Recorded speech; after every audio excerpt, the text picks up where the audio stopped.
Herete Matetai, olá, alunos, alunas, espero que estejam bem. Nós vamos hoje ter uma aula de, sobretudo, aplicação de matéria e, acima de tudo, procurando solidificar o conhecimento do alfabeto e, se possível, um pouquinho da acentuação.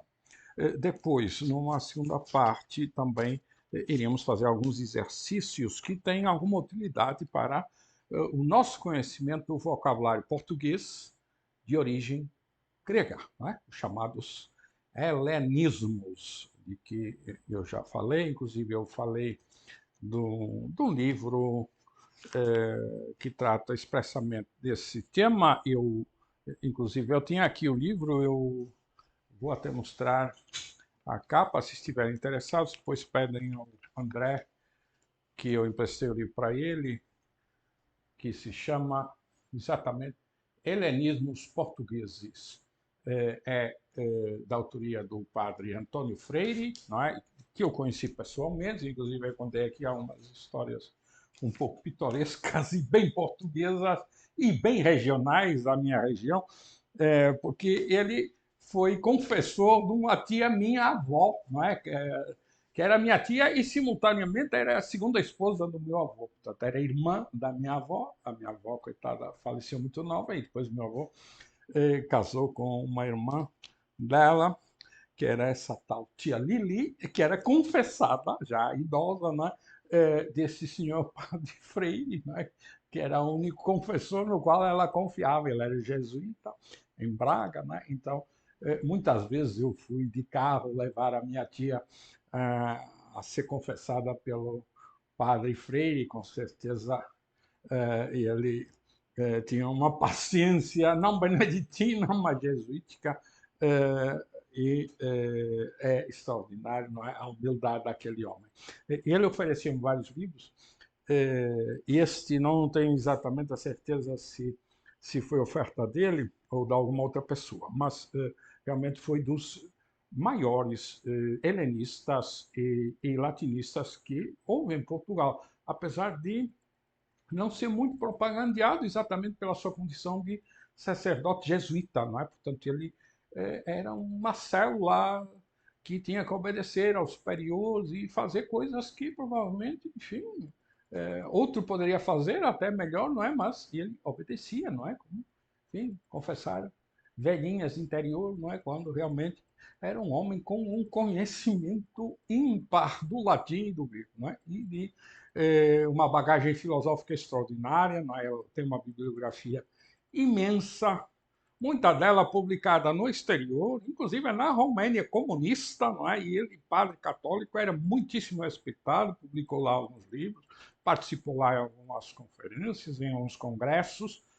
de latim vivo. Ele era daquelas pessoas que falava fluentemente latim, né? Então, existia uma associação internacional que periodicamente se reunia e na qual ele participava com enorme brilho, né?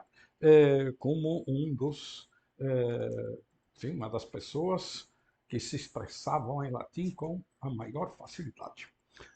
Bom, então, na aula de hoje, nessa primeira parte, vamos então pegar na apostila. Eu pedi que vocês me enviassem o exercício da página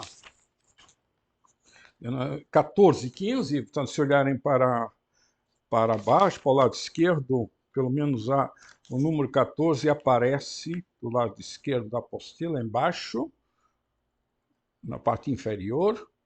E então eu pedi que fizessem o exercício que constava na transcrição dessas palavras gregas, dessa página 14, e do começo da página seguinte, portanto, da página que será 15, e o exercício também 2, que é o seguinte: escreva em maiúsculos todas as palavras da lista anterior, omitindo os espíritos e os acentos. Por exemplo, abolos, né? Está aí todo maiúsculo, sem acentos, sem Espíritos, como é próprio das palavras em maiúsculo em grego, quando todas elas são em maiúsculo, não se usa acentos em espíritos.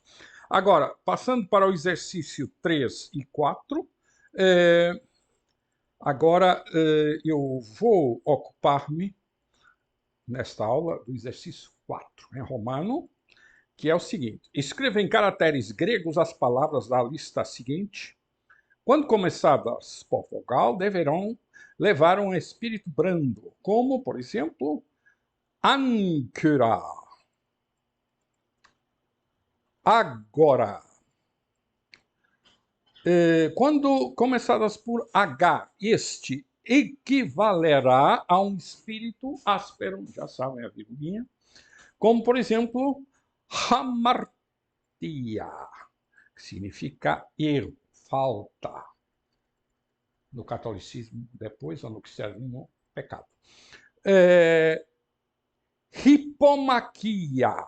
Hipomaquia. Hipos, já sabem que é cavalo. Maquia é combate, não é? Combate a cavalo. Hipomaquia. Então, vamos a isto. Vocês fazem juntamente comigo, não é? Como eu já expliquei, a única maneira de aprender corretamente o alfabeto grego ou qualquer alfabeto é praticando. Não temos outra solução. Então, para obrigá-los a isso, não é que eu seja cético realmente em relação à vontade que vocês têm de aprender, mas às vezes não têm muita disposição de fazer isto sozinhos, não é? E então, pelo menos, têm a companhia do professor, não é? E vão fazendo simultaneamente. Acho que é o melhor método, é o mais seguro para vocês também praticarem um pouquinho, porque sem prática não vão lá.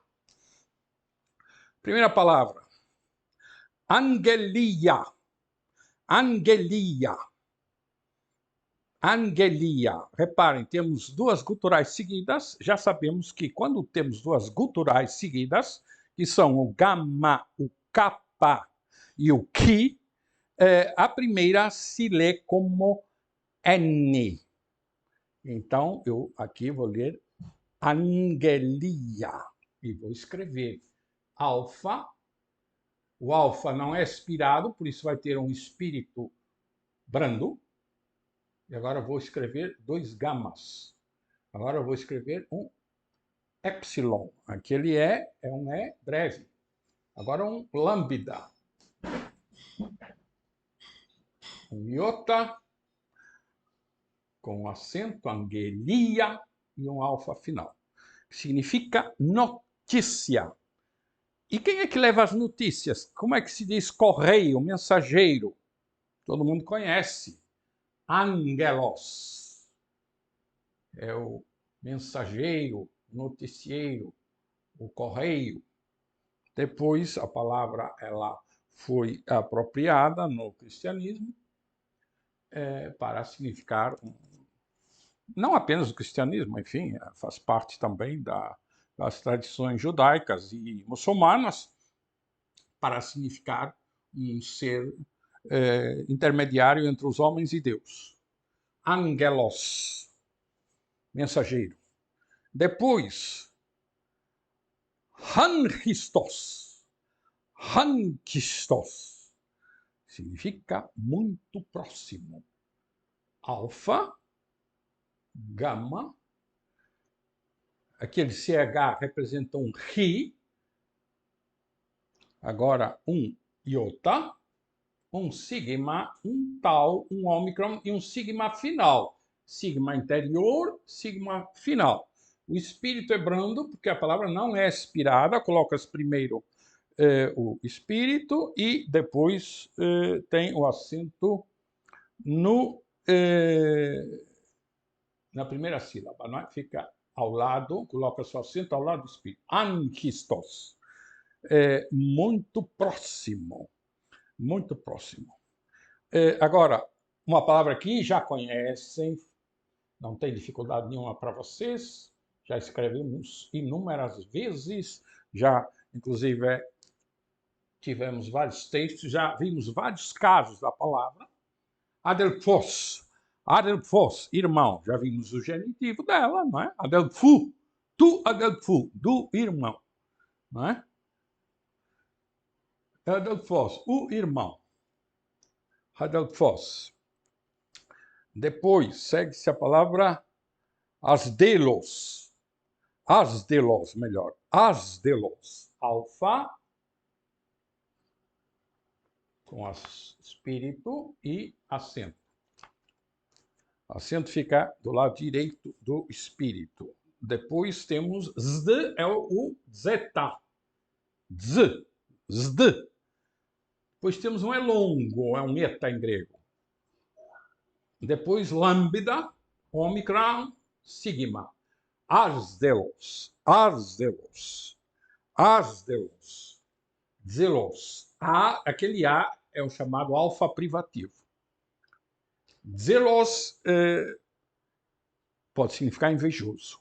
Então, zelos quer dizer não invejoso. Alfa privativo é um alfa que se coloca no início de uma palavra, negando o que essa palavra significa. Portanto, zelos é cioso, invejoso, ciumento, não é? Zelos não invejoso, liberal. Agora, asdigos, alfa, com acento espírito brando, zeta,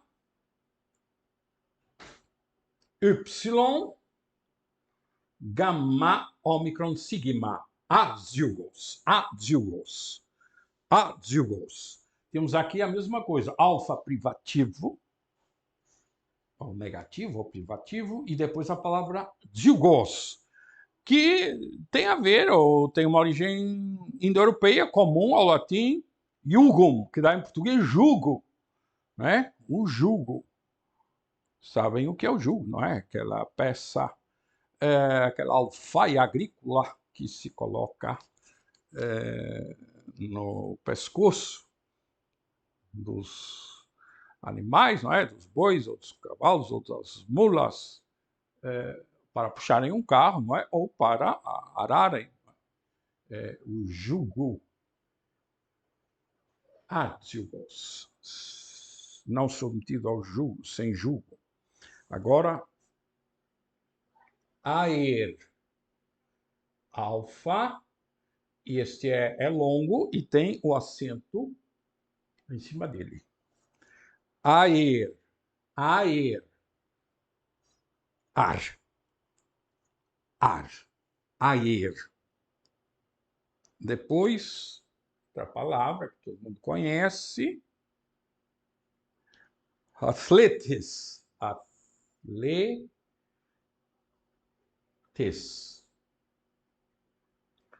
Alfa com espírito brando, as vogais são longas, são etas, e na última sílaba tem um acento. Atletes, atletes, atletes, atleta. Depois, novamente, o alfa privativo vai nos aparecer nesta palavra. Amechanos.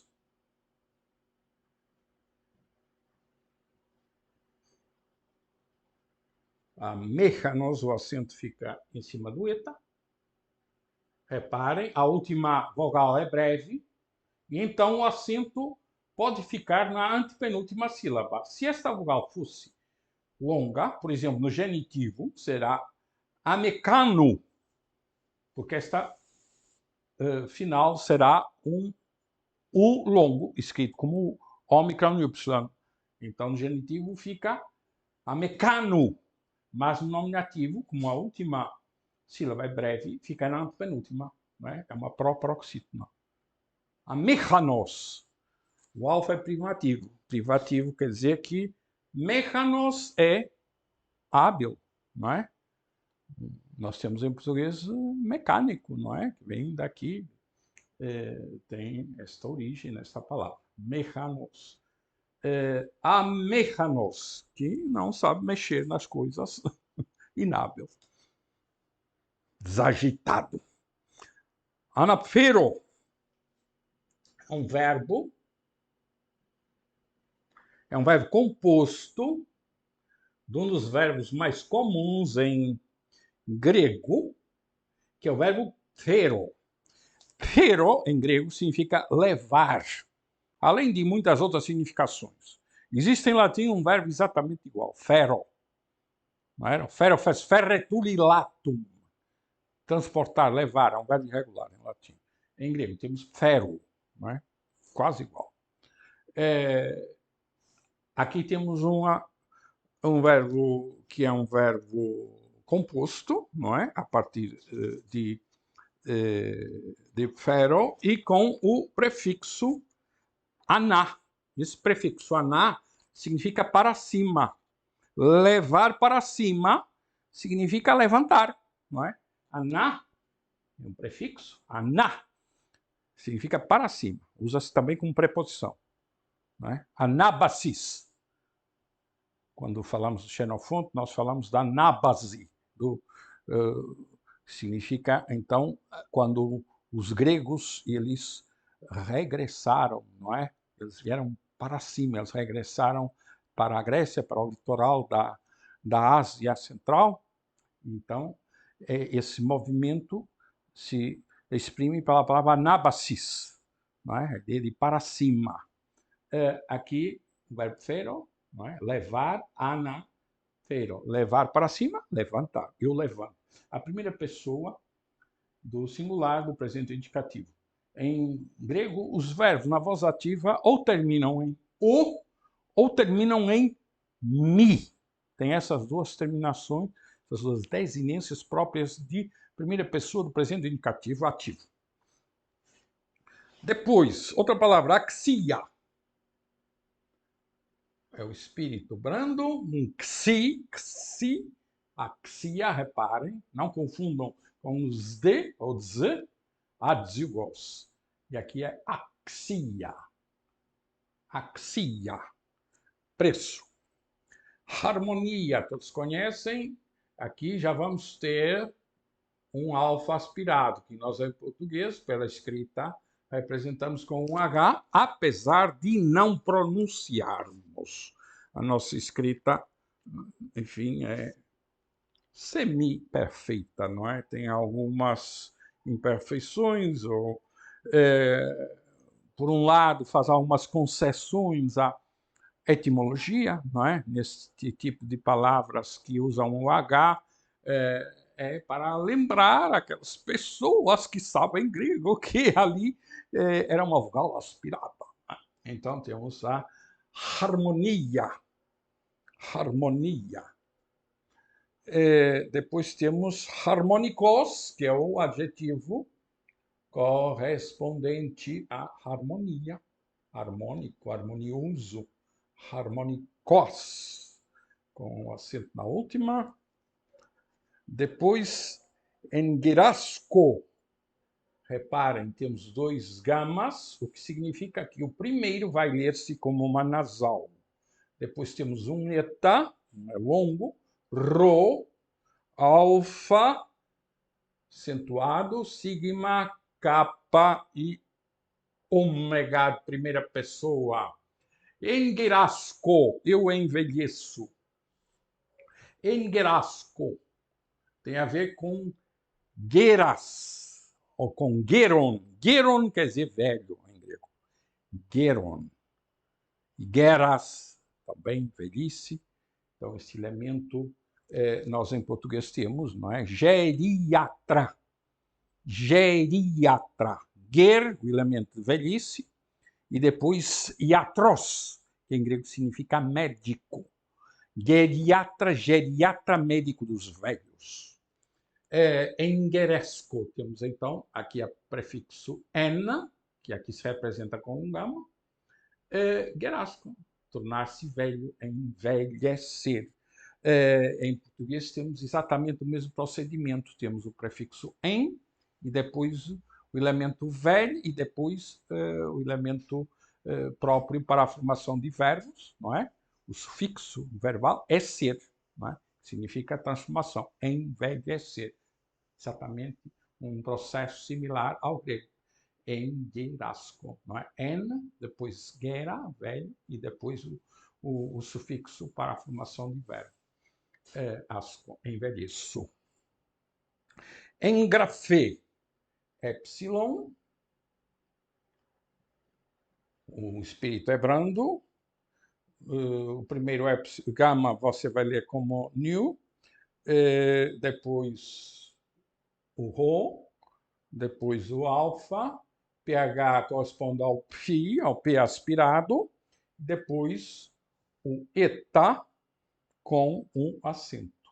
Engrafei, engrafei, engrafei, engrafei. Matrícula tem o elemento graf, grafia, tem a ver com escrita, grafo, eu escrevo, grafia, escrita, e en, o prefixo, ou melhor, a preposição, que então se traduz por escrever em. Inscribo, em latim, in é em, scribo é escrevo. Então, inscrever. Inscrever corresponde exatamente ao grego engrafé, inscrição. Agora, angue. N, dois gamas, y com acento e um eta. Como é que vamos ler isto? Angue. Angue. Fiança, calção. Angue. Não é palavra que nós usemos todos os dias. Devo dizer que não conhecia, não é? Ou não lembrava do que, de fato, nunca usei. Imagino até que nunca tenha lido. Agora, encatizdo. Gama, K, duas guturais. A primeira é um gama, vamos ler como N, e depois o kappa, alfa, teta, iota, com acento, zdeta. E a desinência de primeira pessoa, de voz ativa, sento-me, encatizo, encatizo, encatizo, encatizo. Eu já falei da palavra cadeira, que é das palavras portuguesas que vêm do grego, diretamente, não é? Diretamente não, eu penso que é através do latim, não é? Provavelmente uma forma pouco usada em latim, mas no espanhol ficou a forma latina normal, que era sila, e que deu em espanhol silla. Em português, essa sila deu sela, cavalos, que também, enfim, uma espécie de cadeira, de assento. E em português e em catalão, realmente foram buscar ao grego. Cadira em catalão e cadeira em português. Então vem aqui esse elemento, que em grego era cátedra. Eu estou falando de cadeira, mas, enfim, como há pouco falei online no assunto, não, pode ser que alguns que não tenham visto não se lembrem, não saibam isso. Então, em grego, é cátedra. Cátedra. Cátedra. Tem aqui esse elemento, né, que tem a ver com cátedra, com cadeira. Então, encatizo, sentar-se. Está na primeira pessoa e eu sento-me. Enros. Gama, Chi, Ômicron, Sigma. Espírito do lado esquerdo e o acento do lado direito. Enros. Enros. Enros. Lança. Agora, resto. É um eta. Perdão, não é um eta, é um E, mas só que ele é aspirado. É um epsilon aspirado, um zeta. E a primeira pessoa, a desinência o, do presente indicativo. E o verbo tem o acento na primeira sílaba. Rezo. Eu mando sentar. Repare, uma coisinha tão pequena para algo que em português usa duas palavras, né? Mando, sentar. Rezo, rezo. Depois, outra palavra, também iniciada com aspiração do epsilon. Vamos colocar o espírito por cima. E o acento fica na segunda sílaba. Retairos. Retairos. Companheiro. Aliás, aqui é uma longa e a última é breve. Portanto, assim se conflexo. Retairos, companheiro.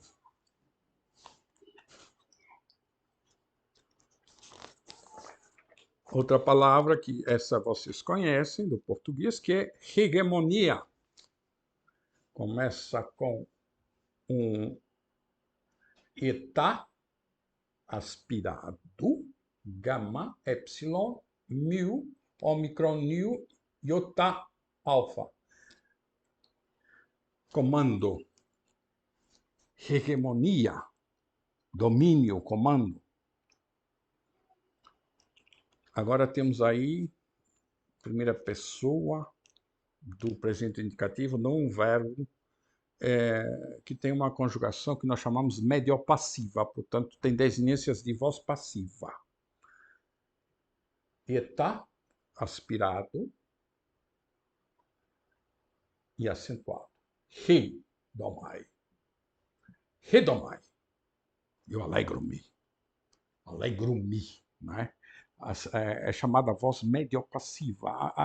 Nós não temos, nós temos voz ativa e voz passiva. O grego tem a chamada voz mediopassiva, na qual se exprime o interesse da pessoa, que em português está presente através da forma pronominal. Alegro-me a mim mesmo. Não é? Portanto, existe de fato, na língua portuguesa, uma forma de exprimir esse interesse da pessoa através do uso do pronome pessoal. Eu alegro-me. Né? Portanto, esse tipo de verbos em grego chamam-se mediopassivos e têm conjugação, algumas desinências que são comuns com a voz passiva e outras que são específicas da média. Reduz.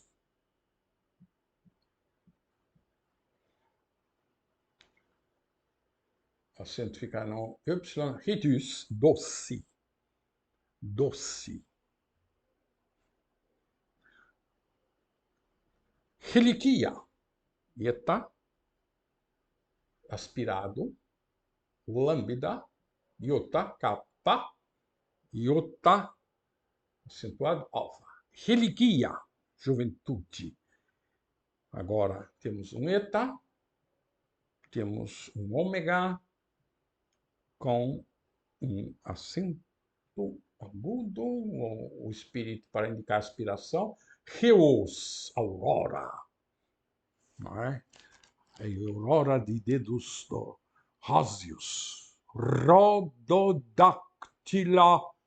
reus. É um epíteto que aparece muito no Homero. Significa a aurora de dedos de rosa. Cor de rosa, não é? Róseos. Reus rododactyla. Rododactyla. Rodos rodon é rosa em grego, né? Dactylos é dedo e eos, aurora. Portanto, vocês se lerem os poemas homéricos, encontrarão com muita frequência esta expressão para indicar o nascer do dia. Não é? A aurora já tinha surgido, a aurora de dedos róseos. Rododactyles eos. Rododactylaeus. Agora, hieráticos.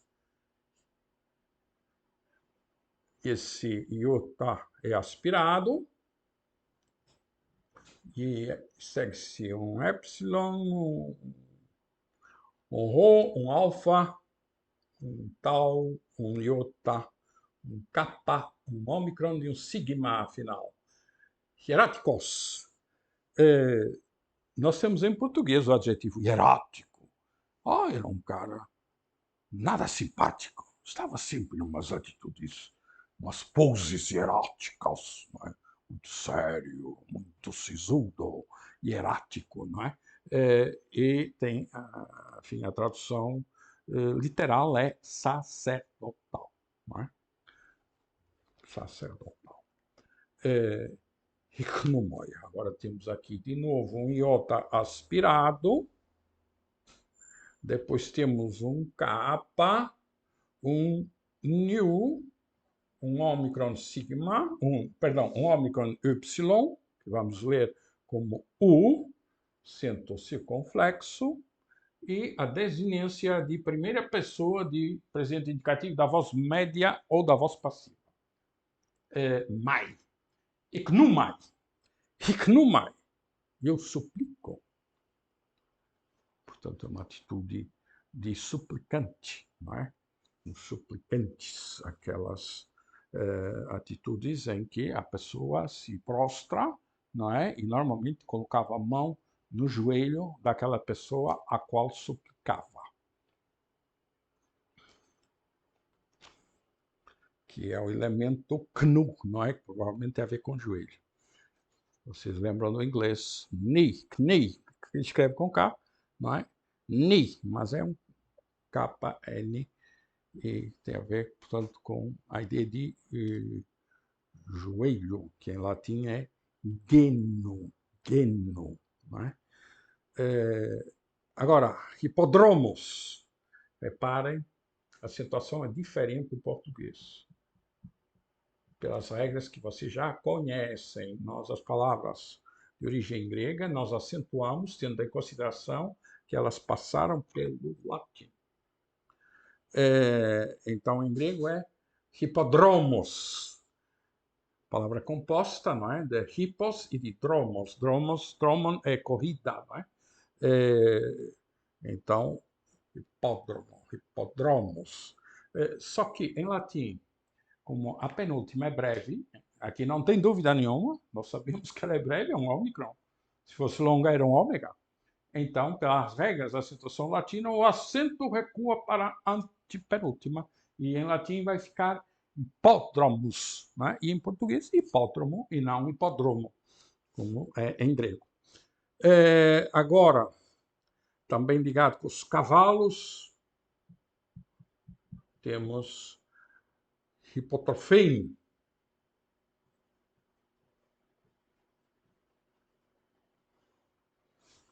Aqui a desinência eina, ela é própria de infinitivo ativo presente em grego. Portanto, eina também existe outro tipo de infinitivo, outra desinência de infinitivo, que é nai. Portanto, os infinitivos presentes gregos ou terminam em eina ou terminam em nai. O verbo ser, por exemplo, o verbo em mi, que vocês já conhecem, o presente indicativo, e ele no infinitivo é einai. Einai. Porque ele é daquele tipo de verbos que no presente indicativo, na primeira pessoa, termina em mi. Portanto, os verbos em mi têm o infinitivo em nai. Os verbos que na primeira pessoa do presente indicativo terminam em ômega, não é? Esses no infinitivo vão apresentar a desinência eina, não é? Então aqui seria enkatizeina, não é? Tem mais algum por aqui? Deve ter, não é? Já aqui. Anapferu, não é? Já anapferem. Portanto, já ficam com essa ideia, não é? Esta desinência em é própria do infinitivo presente, a voz ativa dos verbos chamados em mo. E qual é a significação? Tem o cavalo, não é? E depois tem elemento que tem a ver com comida, com alimentação, com a criação, que é tropfê. Não é? Tropfê é alimentação. Então, alimentar cavalos, criar cavalos, não é? Hipotropfim, criar cavalos. Agora, históricos. Cá está o iota com espírito áspero. sigma, tau, ômicron, rho, iota, kappa, ômicron, sigma final, históricos, histórico. Agora, obeliscos, espírito brando, epsilon, lambda, iota com acento, sigma interior, kappa, ômicron, sigma final. Obeliscos. Outro com um ômega com espírito brando, gama. Depois tem o kappa, onc. Depois tem o ômega com acento. E depois tem o delta. Depois tem o eta e o sigma. Oncodes. Oncodes. Inchado. Oncodes. Agora, homoios.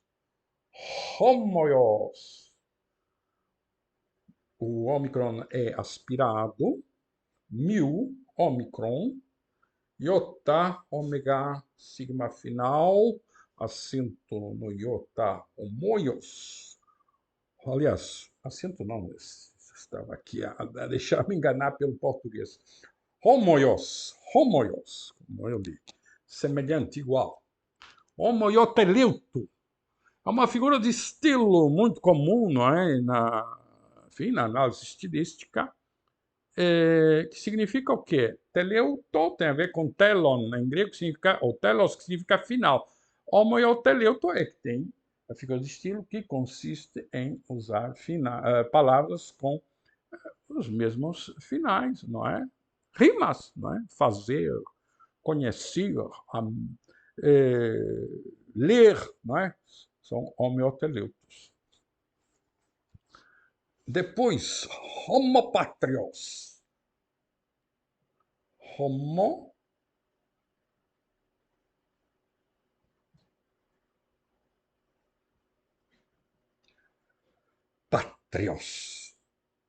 Homopatrios. Homo, idêntico. Patrios tem a ver com pater, pai, não é?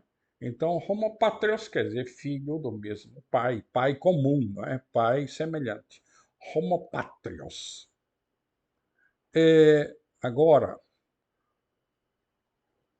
o cúmulos. Temos um ômega, temos um kappa, temos um y com acento, temos um mu, um ômicron, um rho, outro ômicron e outro sigma final.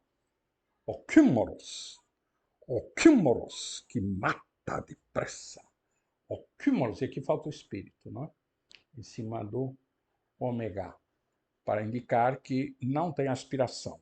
O cúmulos, que mata rápido, que mata depressa. Depois, omoplate, todos conhecem, passou para o português. Homoplate.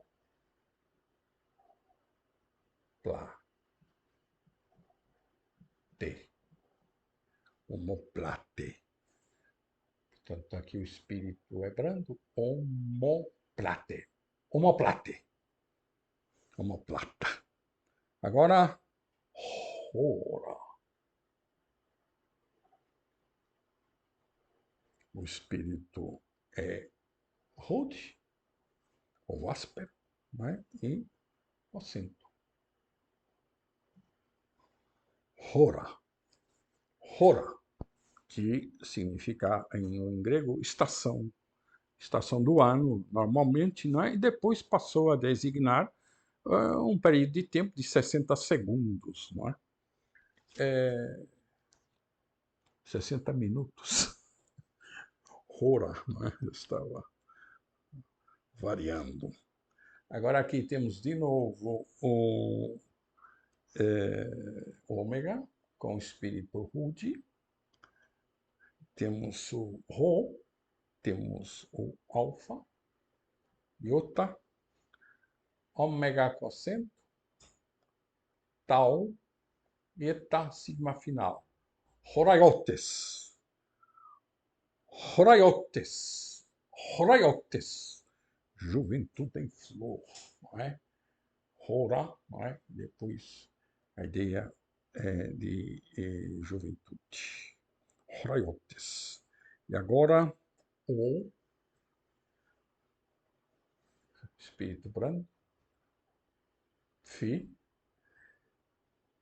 epsilon, lambda e ômega como primeira pessoa do presente indicativo, com o acento circunflexo. O filô, eu ajudo. O filô. O filô. Ora bem, agora, o exercício 5 vocês fazem em casa.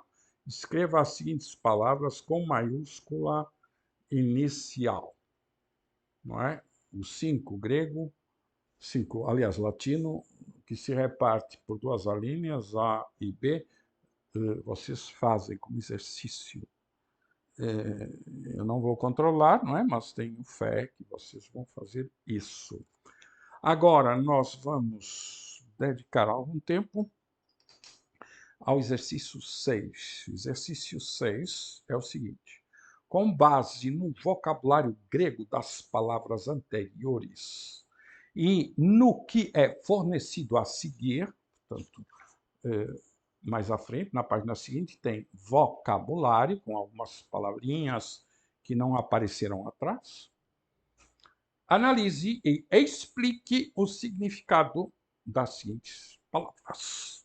Portanto, isto aqui são helenismos, não é? Que nos serão de utilidade para o melhor conhecimento da nossa língua.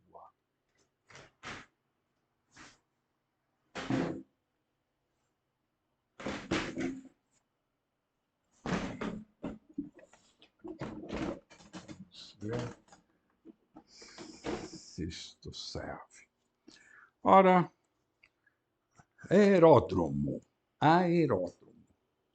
Qual será a origem desta palavra? Nós, então, vamos recorrer ao vocabulário que já conhecemos, que vocês, inclusive, já usaram quando fizeram a transcrição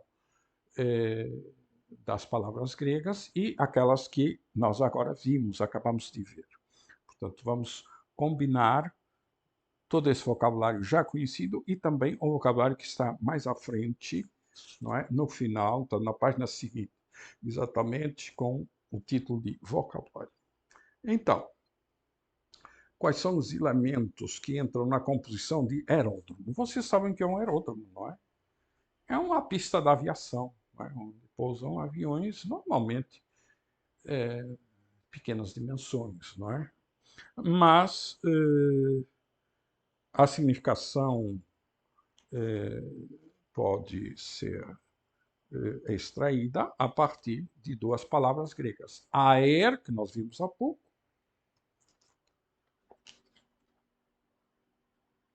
ela está ali, né? Aer, já foi vista.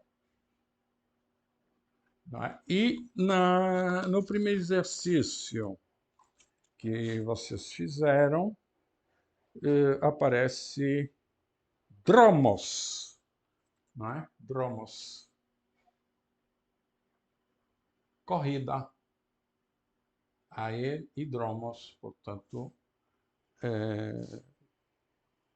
corrida aérea, pista, não é? Onde o ar corre. A ideia, enfim, nós chegamos lá pensar nos aviões, não é? Claro que os gregos nunca usaram esta palavra, como é lógico, mas foi uma palavra que foi criada quando se criaram os aviões, não é? No final do século XIX, princípio do século XX. Então, houve necessidade de criar uma nova palavra que todo mundo entendesse e que era bom que não fosse nem francesa, nem inglesa, nem portuguesa, nem alemã, para não ferir suscetibilidades, porque, com certeza, essa palavra fosse de um desses países, os outros que não gostavam desse país não iriam adotá-la. Então, normal é recorrer-se ao grego e ao latim, porque fica do agrado de todo mundo. Então criou-se essa palavra, não é, com elemento de corrida, não é, e de ar, aeródromo. Anemômetro, não é, aquele aparelhozinho que nós vemos nos aeroportos, nos aeródromos. Nós vemos lá uma série de aparelhos, não é, que servem para a torre de controle, para saber exatamente as condições atmosféricas. Uma delas é o chamado anemômetro, não é? Que tem dois elementos gregos, anemos e metron.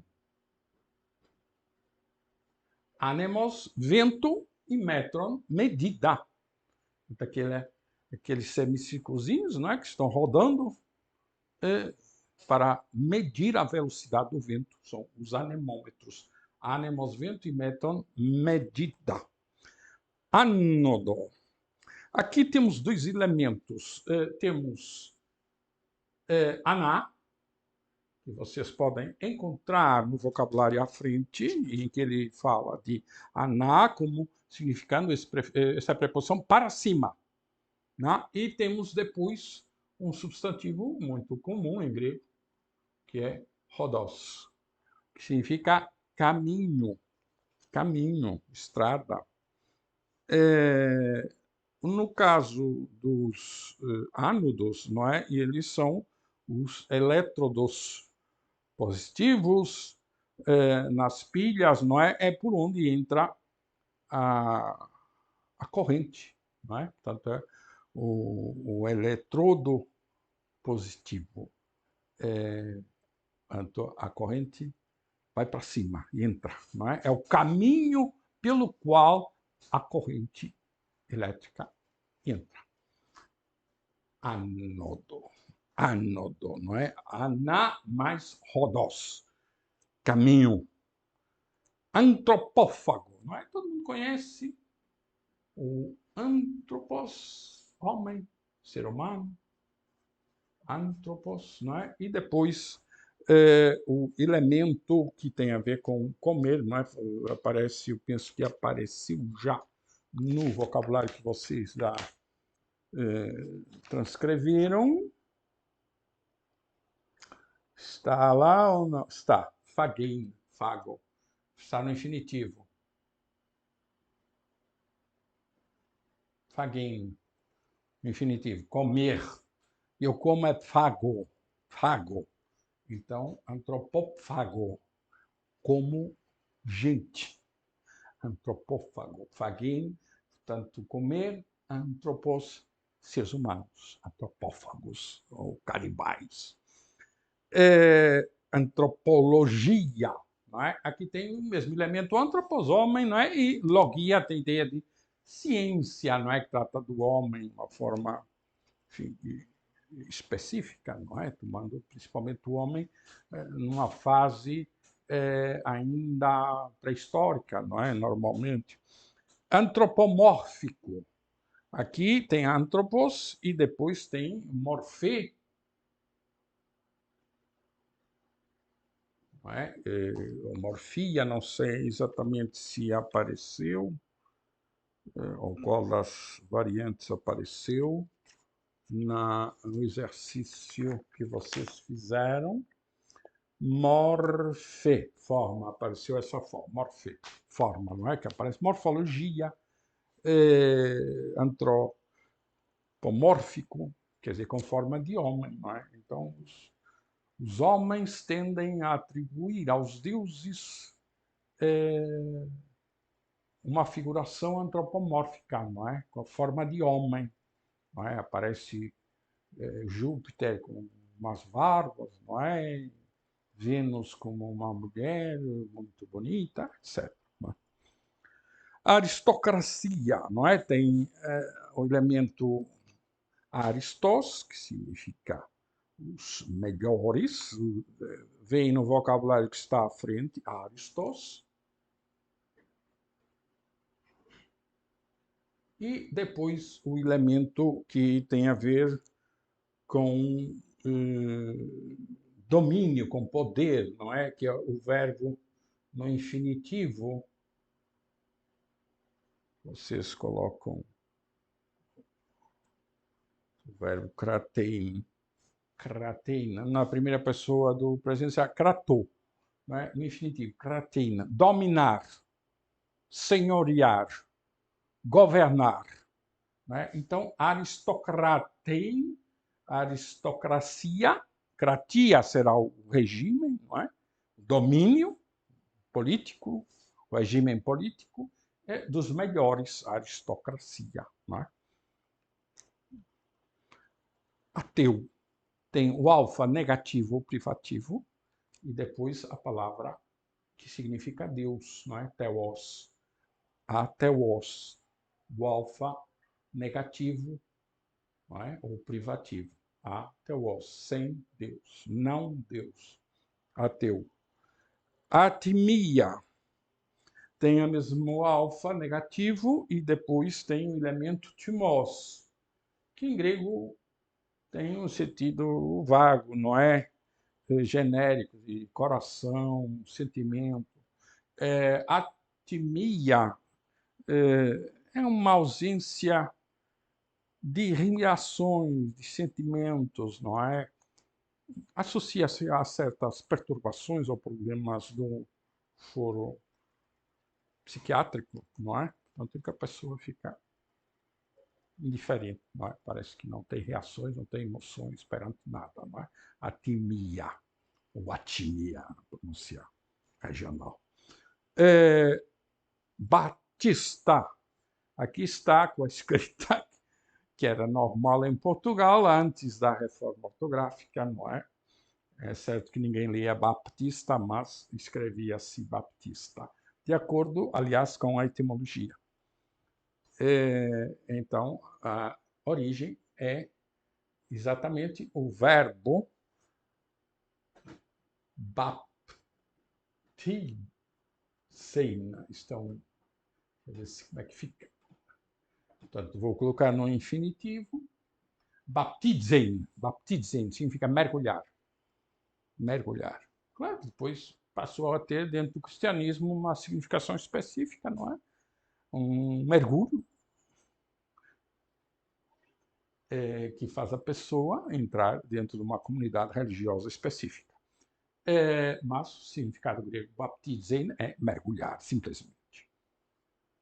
Agora, basílica tem a ver com, ou basílica, tem a ver com o infinitivo, por exemplo, do verbo basileuen, vou colocá-lo no infinitivo, basileuen, que tem a ver com o substantivo basileus. Basileus. Basileus quer dizer rei, em grego, basileus. Daí vem o nome Basílio, né? Em grego moderno, Vassili, em russo também, Vassili, é um nome muito comum. Não é? Por quê? Porque São Basílio foi um dos principais doutores da igreja em geral, mas da igreja grega, porque ele escreveu em grego, não é? Era grego. Né? Escreveu em grego e depois, enfim, as igrejas ortodoxas, não é?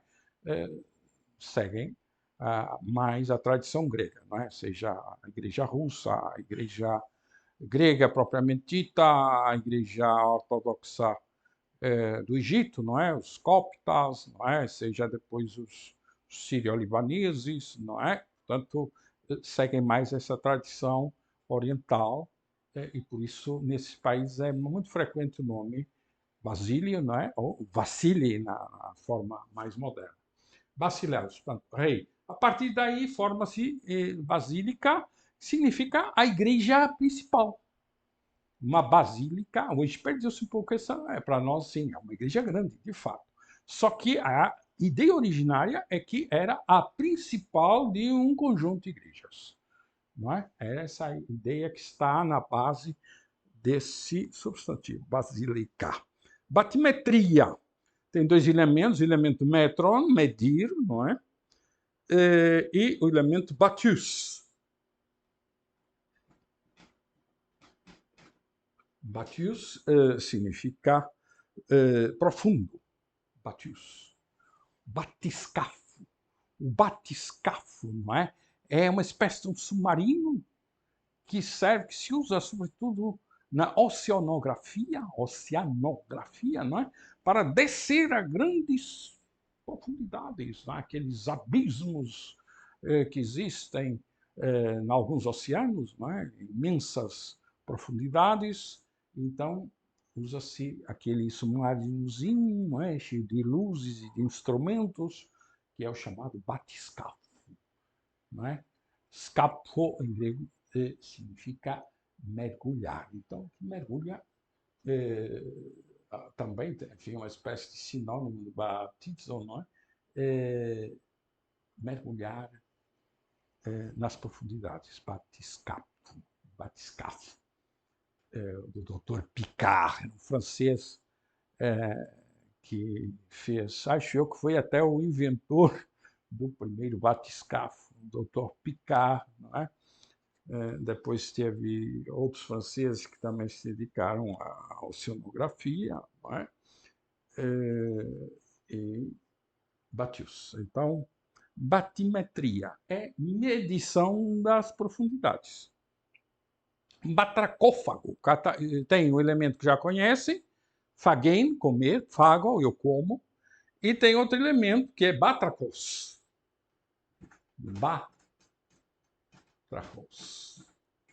Batracos.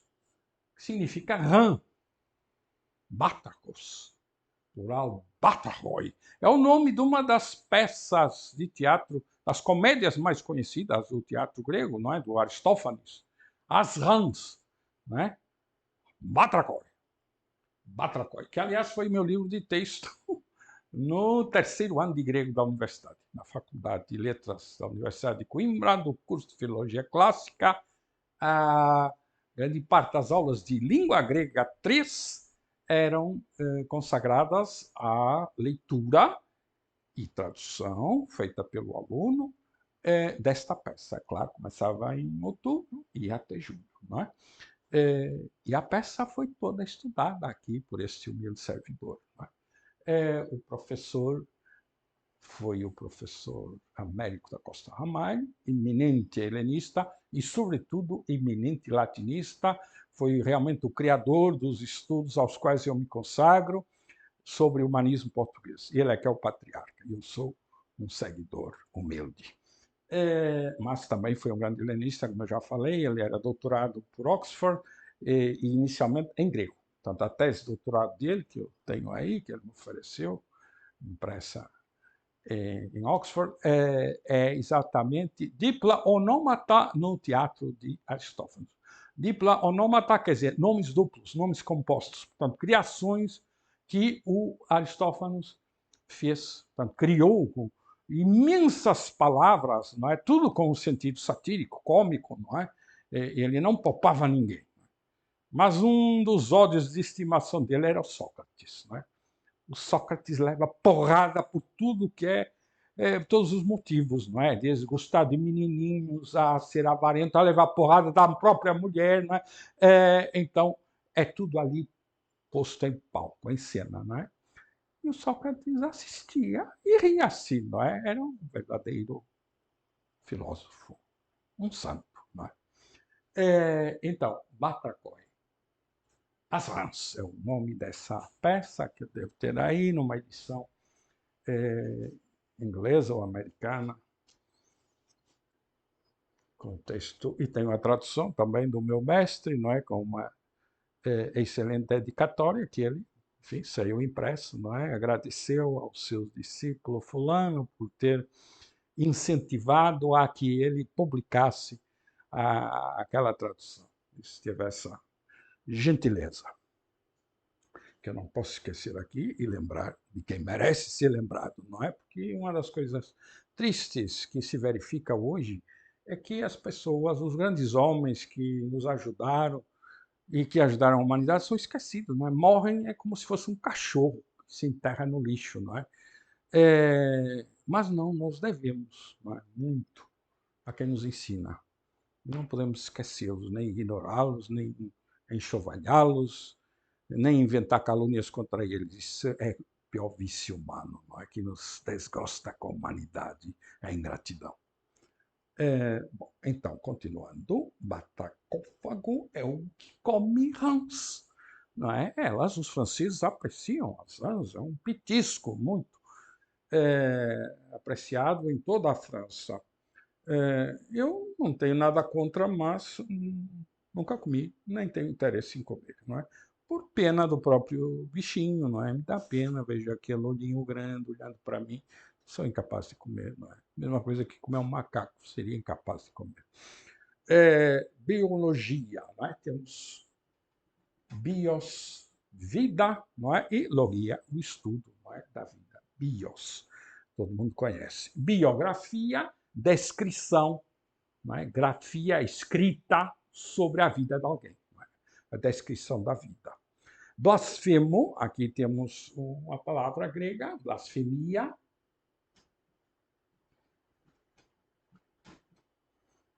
O acento na penúltima, blasfêmia. Reparem, este iota, reparem as regrinhas que eu estou sempre lembrando. Este iota é breve ao passar para latim. Por quê? Em latim, quando uma vogal está seguida de outra vogal, ela é breve, por posição. Portanto, em latim, este I vai ser breve, o que significa que o acento vai recuar para a penúltima. Então, em latim, vai ficar blasfêmia, como em português. Estão entendendo, não é? Como as coisas funcionam. Depois, cátodo, é a mesma palavra rodós, que já conhecem, caminho, e catá, uma preposição que aparece no vocabulário. Catá significa para baixo. A catabasi, em grego, é descida. E anabasi é subida, caminho para cima, não é? Ou subida. Agora, aqui, cátodo é o caminho para baixo, não é? Caminho para baixo, cátodo. Cefaleia, todo mundo sabe que é, não é? Termo tradicional, enxaqueca, não é? Cefaleia ou enxaqueca, em português, mais vernáculo, tem a ver com o grego kefalê. Kefalê, cabeça, kefalê. Kopf, em alemão, não é? Reparem que em latim, caput. Nós por aqui determinamos, não é, que a origem comum dessas línguas indo-europeias. Nós vemos, às vezes, certas palavras que têm elementos comuns, não é? O grego, o alemão, Kaupf, o latim caput, não é? Aqui temos também este P aspirado. Só que o timbre da vogal altera-se, não é? Mas tem elementos comuns que permitem nos dizer que a origem destas palavras em 3 línguas diferentes é uma origem comum, e foi por essa maneira, seguindo esse método, esse caminho, não é, que os sábios concluíram pela existência das línguas indo-europeias. Cinética, aquela parte da física que estuda o movimento. E como é que se diz movimento em grego? Kinesis. Kinesis, movimento. Então, cinética é o estudo do movimento. Kleptomania é o verbo kleptein, roubar. Vou colocar no infinitivo. Kleptein, roubar. Mania é uma tara, não é? Uma mania, uma doença, uma perturbação. Também é palavra grega, não é? Como podem verificar. Loucura, eles até chamam loucura, não é? Mania, loucura de roubar, não é? Há muitos loucos desses aí à solta, sem falar nos que estão na cadeia, que são poucos, não é? Criptogâmico. Aqui temos o elemento gamos, casamento.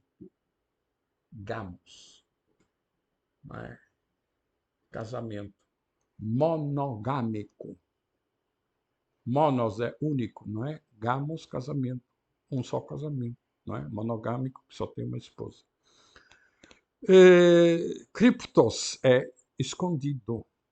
Casamento escondido quer dizer que os órgãos sexuais da planta não estão à mostra, são ocultos, não é? As plantas criptogâmicas. Crisântemo, uma flor, não é? Ela é amarela, por quê? Porque Crisos, vou escrever aqui, nome, Chrysos é ouro em grego, não é? E antemos, ou antos, melhor, antemos pode ser um diminutivo, antos é flor. Então, flor, cor de ouro, flor dourada, crisântemo, flor dourada. Crisóstomo, boca de ouro, stoma é boca, não é? Estomatologista. Crisos, ouro.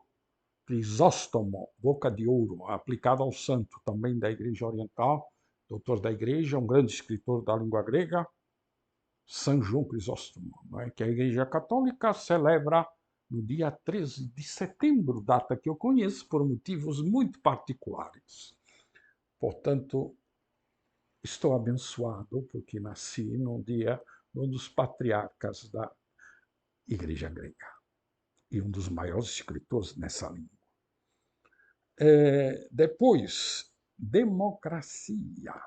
Democracia, todos conhecem o demos, já falamos várias vezes, não é? Ela tem um acento circunflexo porque a última sílaba é breve. Porque se fosse genitivo, demo, não é? Do povo, então aquele acento seria demos. Kratein, já vimos que significa dominar, governar. Então, democracia, governo do povo. Economia tem a ver com oikia, casa. Este elemento oi passa para latim como oe, e depois passa para o português, esse oe passa para o português como é. Não é? E por isso nós temos economia com um e. Nomia tem a ver com o termo nomos, quer dizer lei. Não é? No fundo, economia é a legislação da casa, o regulamento da casa. Como regular, como governar a nossa casa. Nomos, lei, não é? Está aí no vocabulário. Portanto, economia é o governo, é a legislação da casa, como governar a casa. Depois aplica-se, enfim, uma forma mais genérica. Enologia tem a ver com oinos. Oinos, vinho. Oinos, não é? Aquele oi, a mesma coisa, passa para latim como oe, depois o oe, o oi latino, em português dá origem a um e, e fica enologia, estudo dos vinhos. Portanto, é aquela ciência que se dedica ao estudo do cultivo da vinha e da produção dos vinhos em geral, não é? É enfim, uma ciência muito respeitável, sobretudo em Portugal, não é? É um país cuja economia depende, em grande parte, dos seus enólogos e dos seus produtores de vinho, não é? Dos seus agricultores e dos seus enólogos, que melhoram e verificam a qualidade dos vinhos, não é? Que são realmente um dos produtos mais importantes da atividade econômica portuguesa.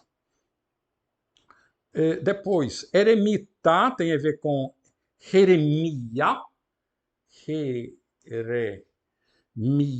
que significa tranquilidade. O eremita é aquele homem que vive sozinho, vive no ermo, não é? Vive num ermitério, não é?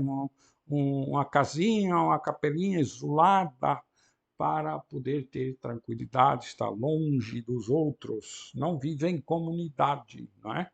Não, então, em grego, como é que se dirá aqueles homens religiosos que vivem em comum? Como é que se dirá essa casa onde eles vivem em comum? Disse cenóbio.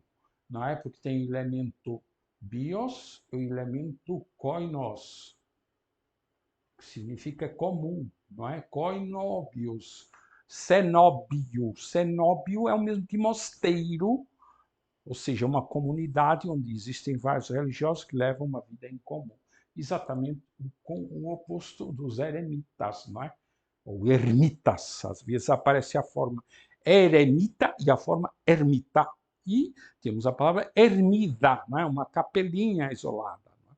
Uma ermida. Um ermitério, um lugar onde estão por ali espalhados alguns caras que querem viver sozinhos, dedicados à contemplação. Fanerogâmico é o oposto de criptogâmico, não é? Em que fanero tem a ideia de visível, está embaixo, faneros, visível, e game tem a ver com o gamos, não é? Casamento, vida íntima, digamos assim, as câncaras, então aquelas plantas que têm os seus órgãos sexuais à mostra, não é? São as plantas fanerogâmicas, não é? Claro que vocês, quando ouvem esses nomes, parecem totalmente inocentes, não é? Estão longe de imaginar as alusões um pouco picantes que nós encontramos referidas às inocentes plantinhas. Então, depois das fanerogâmicas, não é?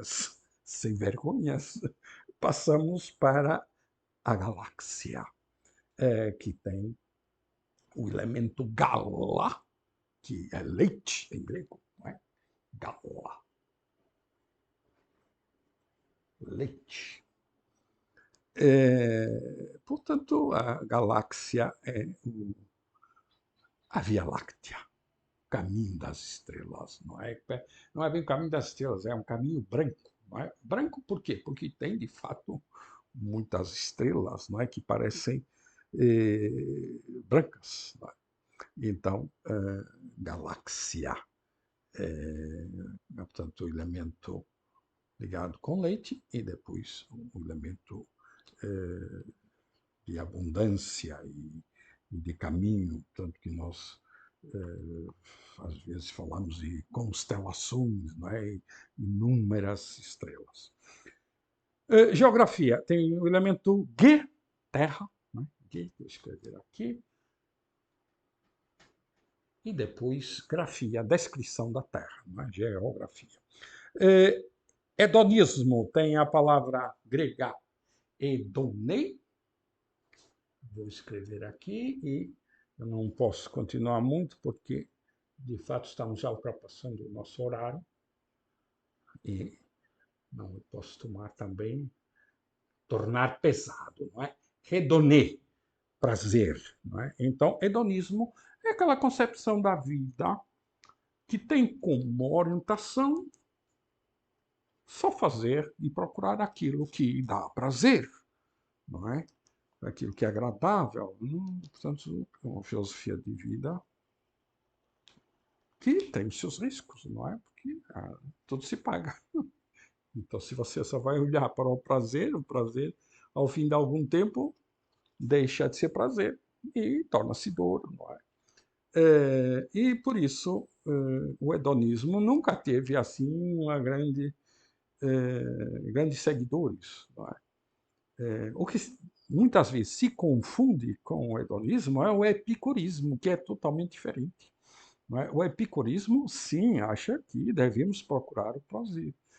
E para encontrarmos o verdadeiro prazer, devemos pensar na dor. Não é? Devemos evitar a dor. Portanto, o epicurismo é mais evitar a dor. Evitar a dor não é necessariamente correr atrás do prazer, pelo prazer. O epicurismo procura tornar a nossa passagem por este mundo breve, não é? O mais agradável possível, evitando o máximo a dor.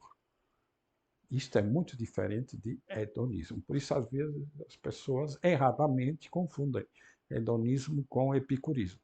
Não, são coisas muito diferentes. Muito diferentes. Bom, então nós hoje ficamos por aqui. De fato, isso realmente É um tema longo, não é? Realmente não existem muitíssimos helenismos em português, mas existem ainda um número razoável. E nós só estamos vendo alguns, não é, dos mais comuns. No mundo científico, eles são milhares, não é? Imaginem só a quantidade de plantas e animais e organismos que existem na região amazônica. Milhares, se não forem milhões, não é?